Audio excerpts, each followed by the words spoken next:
Ha terminado el último de los estados de excepción que con la pandemia como motivo tomó el gobierno de Lenín Moreno, quien también termina su periodo dentro de 3 días. A esta hora nos acompaña Gabriel Martínez, ministro de Gobierno. Buenos días y bienvenido a Contacto Directo. Muy buenos días, Lenin. El manejo de una pandemia siempre va a generar críticas desde distintos sectores. Y es que al ser todos los sectores de una sociedad los afectados, no existe medida que calce adecuadamente, que se acepte sin cuestionamientos. Desde la lectura del régimen, el confinamiento focalizado generó los resultados que se esperaban. Por supuesto, creo que logramos corregir tendencias que estaban demostrando un deterioro muy alto en los indicadores que nos preocupan más.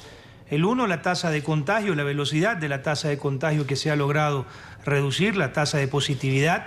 El otro, la cantidad de personas que estaban en lista de espera para poder acceder a una cama UCI. Y esto es importante mencionarlo, porque si bien se ha logrado corregir una tendencia que hubiera demostrado mayor deterioro si no hubiéramos tomado las medidas que tomamos, hemos logrado, todavía falta recuperar espacios, todavía no estamos con los números de disponibilidad deseados. Pero las reducciones, el control que se ha logrado realizar, es importante para evitar tener que tomar medidas mucho más fuertes. Hace unas semanas atrás, los colegios de médicos planteaban un confinamiento total, los empresarios querían que no se hagan estos cierres absolutos. Llegamos a una medida parcial que le ha permitido tener alivio a nuestros médicos en las casas de salud con menos gente que atender, que le ha permitido también en algunas provincias recuperarse de manera significativa, y creo que eso es lo importante, que estas medidas dieron resultados positivos en cuanto a los objetivos que teníamos. Y ya que usted menciona a los colegios de médicos, yo lo quiero invitar a escucharlo a Víctor Álvarez, presidente del Colegio de Médicos de Pichincha, precisamente en relación a los resultados del confinamiento focalizado. Se habla que ha habido una disminución de 94 a 92% de la ocupación de las camas de cuidados intensivos.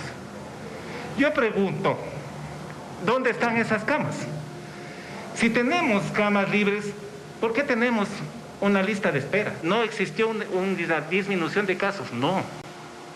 A nivel nacional sí, pero en Pichincha tuvimos 10.702 en abril, del 1 al 19 de abril, del 1 al 19 de mayo tuvimos 11.040, es decir, un aumento del 3.1%, que quiere decir a 338 casos más. ¿Qué está pasando en Pichincha, ministro? Parece que los objetivos positivos, los resultados positivos obtenidos por el gobierno con esta medida en esta provincia en particular no ocurrieron así. Bueno, como el mismo presidente del Colegio de Médicos lo dijo, en el resto del país se ha dado una gran mejoría. En la provincia del Pichincha, obviamente hay un reto mayor, hay una población mayor, que en otras hay una mayor movilidad, ha habido también más desobediencia civil, y eso obviamente tiene que llamarnos justamente a intentar corregirlo.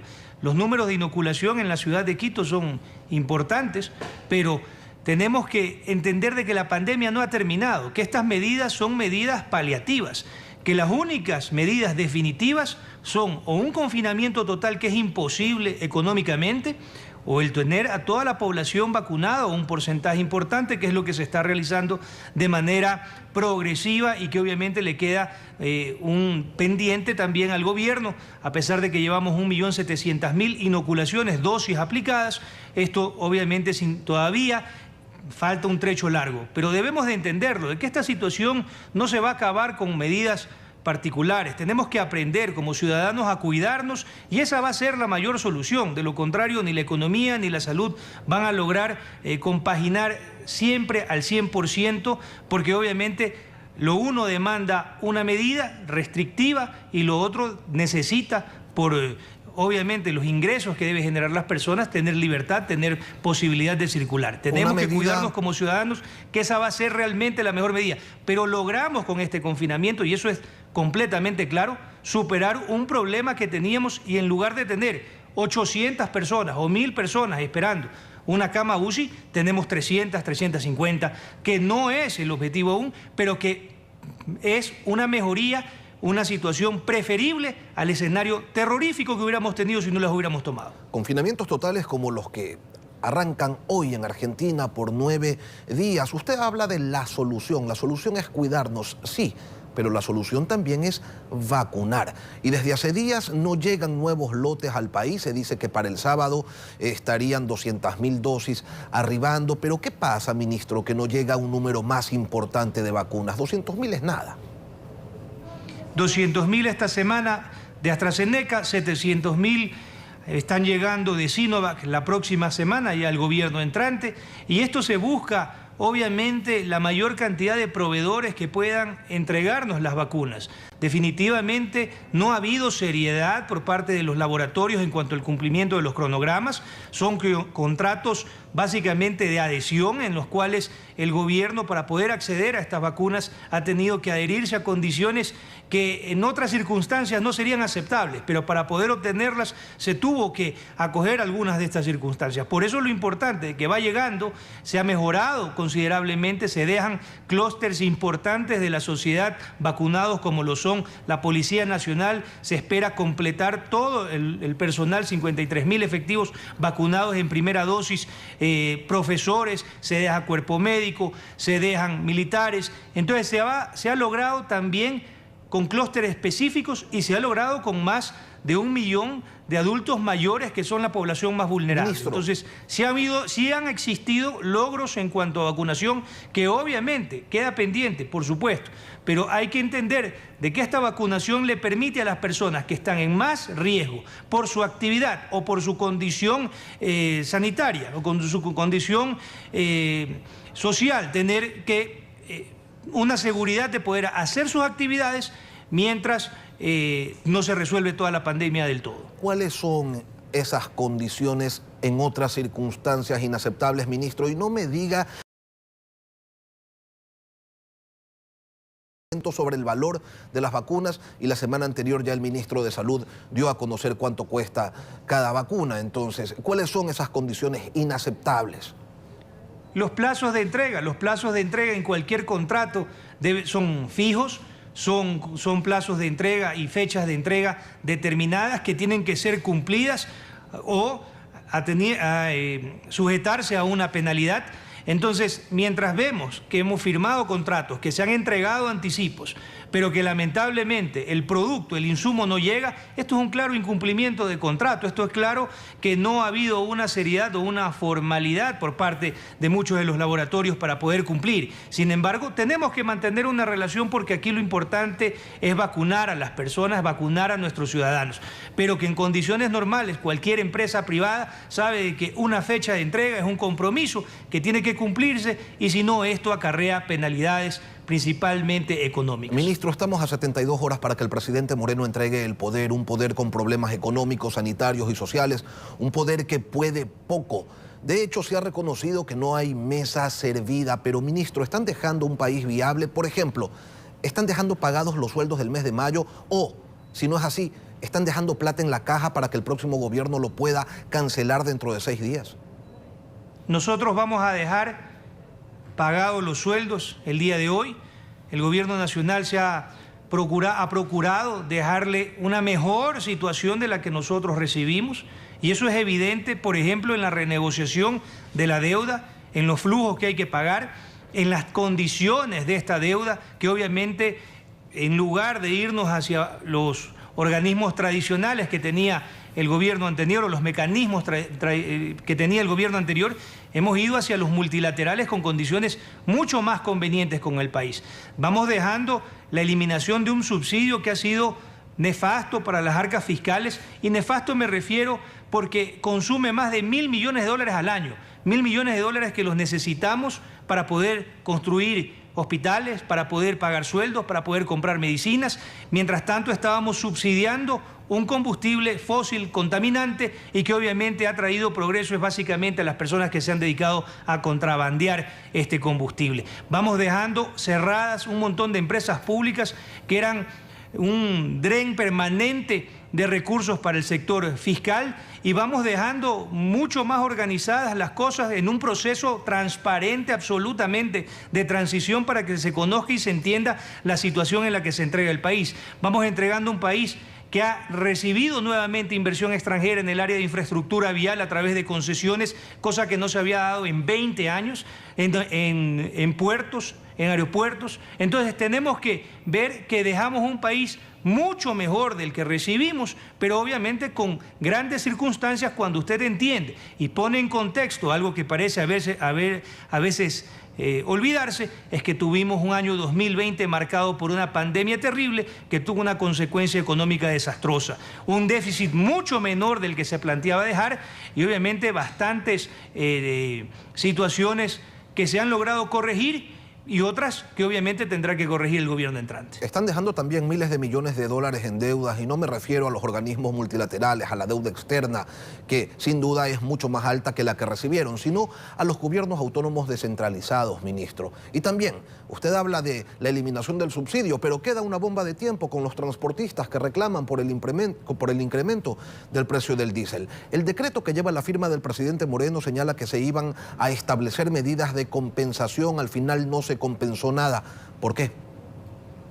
Claro que se compensó, se han entregado 60.000 llantas, cupos de llantas para importación sin aranceles, como una medida de compensación. Se ha ajustado las tarifas asumiendo el costo político por parte del gobierno nacional en el transporte al que le compete ajustarlas. Entonces se ha dejado resuelto un gran problema ahí. No es lo que dicen los transportistas, ministro, incluso se están paralizando. Yo me reúno con los transportistas más que usted, Lenin. Bueno, y yo conozco perfectamente los acuerdos que hemos llegado. Y dijo que no tienen ningún acuerdo así, y que no han cumplido. Y tanto acuerdo así, Lenin, que el incremento del combustible era del 5% mensual. Y en diciembre del 2020 nos sentamos con los transportistas y en vista de esta situación que nos pidieron que revisemos la medida, bajamos el incremento del 5% al 3%. Esto le significa al Estado un gasto de 200 millones de dólares más. Imagínense, 200 millones de dólares más que podrían pagar todo el proceso de vacunación. Y ese acuerdo que se dio en diciembre también tiene que ser considerado porque se dejó muchísima plata sobre la mesa, obviamente para contribuir un poco en la situación que está atravesando el transporte. Se está dejando una línea de crédito de 50 millones de dólares que deberá de implementar la CFN para créditos en plazos convenientes para este sector. Entonces ha habido una permanente conversación, pero también tenemos que entender algo, Lenin. El subsidio no es un derecho, el subsidio es un beneficio. Y este beneficio tiene que darse mientras el Estado esté en capacidad de dárselo. Aquí aparentemente todos queremos tener muchísimos beneficios, pero nadie quiere pagar la cuenta para poder tenerlos. Entonces, ministro, tiene que haber una estabilidad fiscal y esta estabilidad fiscal se arregla corrigiendo problemas macroeconómicos. Y el gobierno actual ha subido el 48% el valor del combustible, de manera sostenida, en un acuerdo que también nace después de octubre, porque una de las medidas que se planteó desde el sector del transporte fue que sea gradual y que obviamente, porque en octubre del 2019 había sido abrupta, había sido brusca. Esto es lo que se ha venido haciendo. Entonces, no se puede decir, aquí hay que seguir conversando, aquí hay una ley de tránsito que obviamente les interesa mucho a los transportistas, que tiene que ser analizada en profundidad porque toca muchos sectores, pero hay compensaciones que se han dado y se ha planteado al siguiente gobierno la eliminación completa de aranceles en el sector automotriz de tal forma que haya otra compensación para este sector. Ministro, además del ofrecimiento claro de una vacunación en segunda fase para todos los transportistas. Permítame, ministro, usted que conversa tanto con los transportistas, explíquele a la ciudadanía por qué razón en Quito estuvieron 3 días sin transporte público, por qué razón hoy en Guayaquil desde el mediodía los buses se van a paralizar y la gente no va a tener cómo transportarse, porque ellos reclaman y dicen, independientemente del discurso gubernamental, que no hay acuerdo y que no les resuelven el problema del incremento del precio del diésel. Porque usted tiene que entender, Lenin, que el transporte urbano es competencia de los municipios, de los alcaldes. Y entonces cuando los alcaldes tienen que sentarse, el que tiene que sentarse con ese sector de la transportación a corregir esa situación, son los alcaldes de las ciudades de todo el país. Esa no es una competencia del gobierno central. Entonces no se pueden escoger competencias a la carta cuando son cosas positivas o que van a generar recursos, como por ejemplo la administración del tránsito. Entonces sí pido la competencia. Pero cuando tengo que tomar una decisión dura, como un ajuste, entonces no lo tomo. Eso es algo que tienen que corregir los alcaldes. ¿Ese es el porque camino, es una el ajuste en competencia el valor de los pasajes, ministro? Por supuesto. Ahora, el Ecuador es hoy un país con más muertes violentas que en el 2017. De 5.7 se pasó a 7.7 por cada 100.000 habitantes. Nos referimos a las muertes violentas. ¿Qué falló en este tema? Mire, aquí hay una gran lucha y un gran esfuerzo contra el narcotráfico. Solamente ayer, mientras dábamos una rueda de prensa informando, 4 toneladas se capturaron en uno de los puertos de Guayaquil. El año pasado se capturaron 128 toneladas de sustancias sujetas a fiscalización, un incremento del 60% con respecto al 2019. Este año esperamos incrementar esa cantidad de incautaciones. Y esto es importante mencionarlo porque el gobierno nacional está en una franca lucha contra el narcotráfico y contra la intención de bandas de tomarse estas facilidades para poder exportar sustancias ilícitas hacia el exterior desde nuestros puertos. Esto obviamente, cada vez que se cae un embarque, hay muertes violentas días posteriores. Pero también es importante mencionar que en Guayaquil, que es la ciudad con mayor conflictividad, el 78% de las muertes corresponde a violencia criminal, violencia, asesinatos entre personas con antecedentes penales o que están dedicadas o vinculadas a actividades ilícitas o narcotráfico. ¿Estamos tomados por el crimen entonces, ministro, por el narcotráfico? Porque matan gente todos los días. Mire, estamos en una lucha permanente, esto no es algo en lo que podemos descuidarnos. Tenemos que blindar nuestras fronteras y tenemos que hacer una gran reflexión. El presupuesto de la Policía Nacional representa el 3.3% del presupuesto general del Estado. El presupuesto de las Fuerzas Armadas representa el 3.9%. ¿Cuál es el mayor problema de seguridad que tenemos? ¿La interna o la externa? Definitivamente la interna. Necesitamos más recursos para la policía sin que esto signifique incrementar el presupuesto general del Estado, sino reubicar, realocar los recursos en donde se tienen más responsabilidades y en donde se tienen más necesidades. O reformar el rol de Fuerzas Armadas. O reformar el rol, pero tenemos que, por ejemplo, si usted tiene droga que permea desde el norte, desde la frontera norte, y tiene armas que permean desde la frontera sur, entonces siempre vamos a tener el insumo, no se rompe la cadena logística. Estas armas, esta droga, transita por el país a llegar a nuestros puertos, a nuestras costas, para intentar salir de ahí. El acuerdo del P3 con Estados Unidos va a permitir un gran avance en la supervisión aérea, principalmente en Galápagos, con esta aeronave. El convenio que se firma con los puertos privados, con los puertos públicos concesionados, para que implementen escáneres, medidas de control no intrusiva, para que el 100% de nuestros contenedores sean revisados antes de salir y no el 15 o el 10%. Ministro, nos va a permitir disuadir muchísimo la contaminación de los contenedores. Entonces se dejan cosas avanzadas importantes y se deja un proyecto financiado completamente de Lenin, que son 100 UPCs a nivel nacional, una inversión de más de $100 millones para llevar a los circuitos más complicados, para llevar a los circuitos más violentos del país una estructura policial permanente con presencia policial para prevenir el delito o para actuar más rápidamente cuando éste se cometa. Ministro, en las reuniones de transición que mantuvo usted con César Monge y sus asesores, se habló sobre las alertas políticas que le quedan al nuevo gobierno. ¿Cuáles son esas? Mire, por supuesto siempre la situación del diésel va a representar un momento tenso, tiene que darse un permanente diálogo con este sector y hacerle entender de que esta no es la solución, como se lo ha venido haciendo hasta el momento, y que entiendan también las concesiones que ya hizo el gobierno nacional. Los pronunciamientos del movimiento indígena siempre también van a estar presentes como una alerta a la situación con los GATS que reclaman una deuda que de acuerdo al cálculo y como lo hemos explicado, no existe. Una deuda que no se generó porque en el 2020 los ingresos variables del Estado central se redujeron de manera considerable, porque no hubo mayores ventas, porque no hubo renta, porque los ingresos petroleros decayeron. Entonces se reclaman ciertos valores que no es que de acuerdo a la ley no corresponde pagar, que necesitan apoyo los GATS, por supuesto, principalmente los más pequeños que dependen probablemente, que su presupuesto depende el 50% de las asignaciones del Estado. Eso es una alerta que hay que intentar ayudar. Pero son momentos muy graves y hay que entender de que los recursos son limitados y por eso hay que hacer esfuerzos, por eso hay que corregir problemas, porque principalmente situaciones que han durado muchísimo tiempo, como el asunto de los combustibles,